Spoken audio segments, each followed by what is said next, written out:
2024 চনত শিক্ষা বিভাগত নতুন নিযুক্তি হৈছে আৰু আজি আমি অসম অসামৰিক সেৱা আৰু আন সংলগ্ন সেৱাসমূহত 840 গৰাকী প্ৰাৰ্থীক নিযুক্তি পত্ৰ দিবলৈ আগবাঢ়িছো। আনহাতে এই সমগ্ৰ নিযুক্তি প্ৰক্ৰিয়াৰ ফলত নিযুক্তি পোৱা প্ৰাৰ্থীৰ সংখ্যা 94,357লৈ বৃদ্ধি পাইছে আৰু ইতিমধ্যে আমি ৰাজ্যত 35,910টা পদৰ বাবে নিযুক্তিৰ প্ৰক্ৰিয়া আৰম্ভ কৰিছো। আজি যিসকলে নিযুক্তি পাইছে, মই যেতিয়াই অসম চৰকাৰৰ বিষয়া কৰ্মচাৰীসকলক সাক্ষাৎ কৰোঁ, কথা বতৰা পাতোঁ, তেতিয়া দুটা দিশৰ প্ৰতি মই দৃষ্টি আকৰ্ষণ কৰোঁ। অসমত এটা যুগ আছিল, যিটো যুগ নেপোটিজিম আৰু কৰাপশ্যনেৰে সমৃদ্ধ আছিল। 2001 চনত অসমত মই প্ৰথমবাৰৰ বাবে মন্ত্ৰী হিচাপে দায়িত্ব লৈছিলোঁ আৰু ছাত্ৰ আন্দোলনৰ পৰা ওলাই অহা বাবে এক প্ৰকাৰ 1991 চনৰ পৰাই অসমৰ ব্যুৰক্ৰেচিক মই অতি ওচৰৰ পৰা দেখা পাইছিলোঁ। এই দিশটো মই এইকাৰণে উল্লেখ কৰিছোঁ যে 91-92 চনত বা 93 চনত যেতিয়া লোকসেৱা আয়োগৰ নিযুক্তিৰ ৰিজাল্ট ঘোষণা কৰে, তাৰ পিছৰ 7 দিনলৈ বাতৰি কাকতসমূহত এটাই নিউজ ওলাই আহিছিলে যে কোন মন্ত্ৰীৰ কোন খুলখালী, কোন ভাগিনীয়েক, কোন ভতিজাক, কোন ল'ৰা ছোৱালী, কোন বিষয়াৰ কোন ল'ৰা ছোৱালীয়ে নিযুক্তি পাইছে যি তেওঁৰ ঘনিষ্ঠ সম্পৰ্ক, আৰু ৰাজ্যৰ ৰাজনীতিৰ ভোটাতৰা, ব্যৱসায়ী জগতৰ ভোটাতৰা আদিৰ কন্যা সন্তানেও কিমান চাকৰি পাইছে, এই দিশবিলাকৰ ওপৰত ধাৰাবাহিকভাৱে চৰ্চা হৈছিল। লাহে লাহে তাক আমি নেপোটিজিম বুলি কওঁ। আমাৰ সাধাৰণতে মধ্যবিত্ত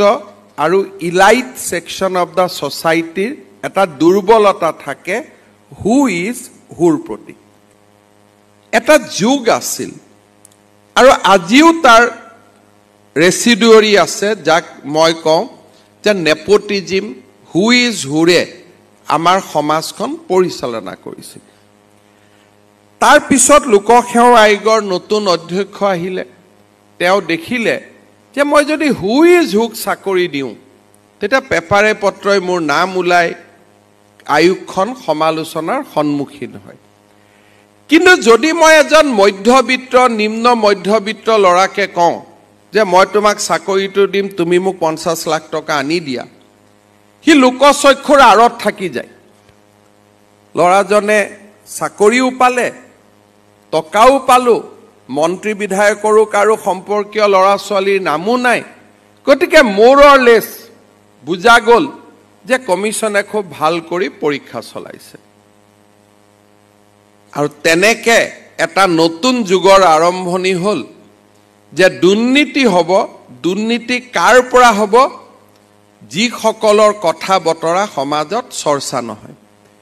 একোটা পৰিয়ালৰ পৰা 2জনৰো চাকৰি হ'ল, 3জনৰ পৰা হ'ল। লাহে লাহে আমি ফোন পোৱা আৰম্ভ হ'লোঁ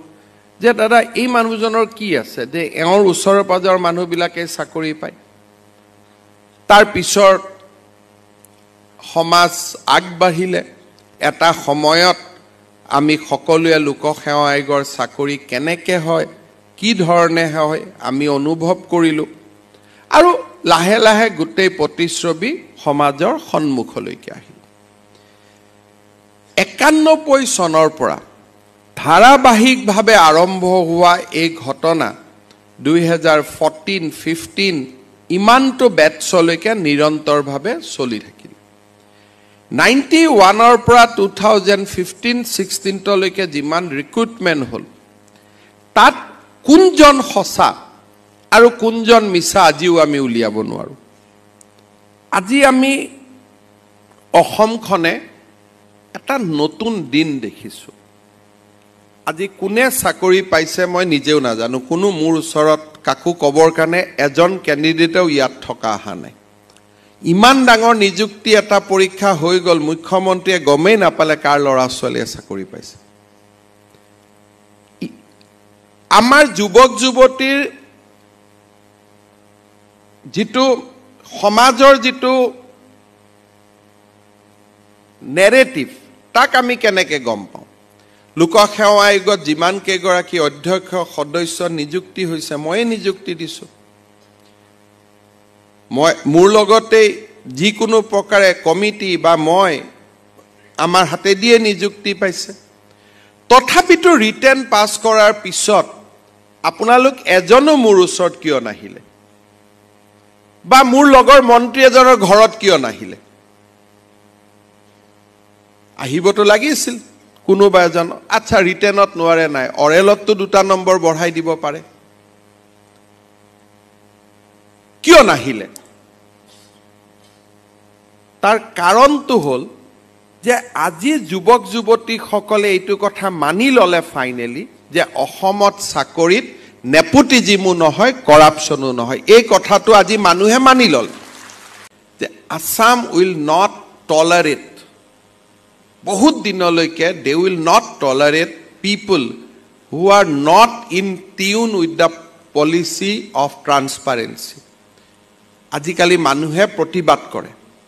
social media gave them a weapon to ventilate their grievances there was a time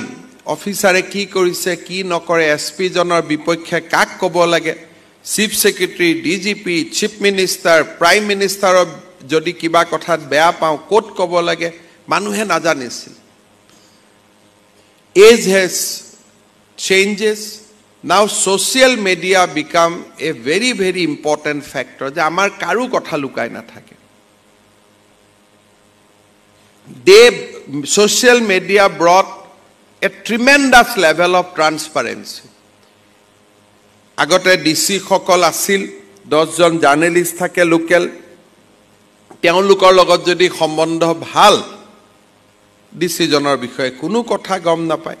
কিন্তু এতিয়া মানুহ এজনে গৈ যদি ফিল কৰে যে মই ন্যায় পোৱা নাই he will go to social media আৰু লাহে লাহে লাহে লাহে গভৰ্ণমেণ্টে senior bureaucrat senior authority now they are taking cognizance of social media post they iman to bhul likhibo nware kiba ta to ase there must be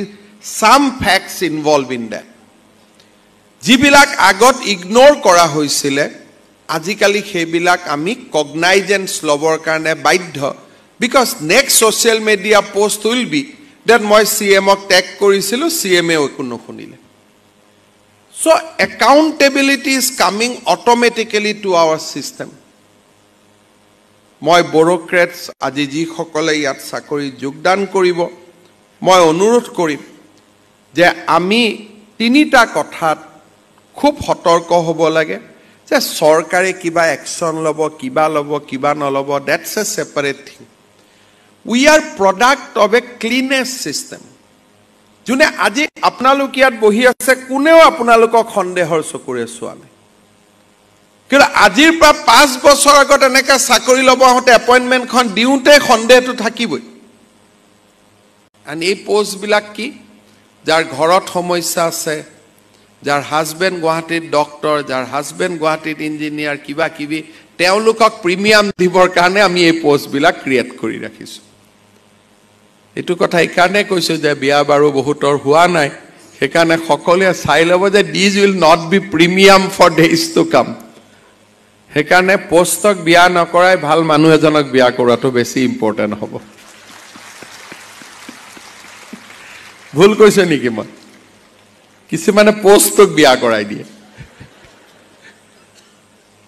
গতিকে পোষ্টক বিয়া কৰাব নালাগে মানুহজনক বিয়া কৰাব লাগে যিজন মানুহ মোৰ জীৱনৰ ভাল সংগী হ'ব পাৰে আজুনে বিয়া কৰালে আৰু বোলে সাৰে কৈছে কাৰণে নতুনকৈ ভাবো বুলি ভাবিব না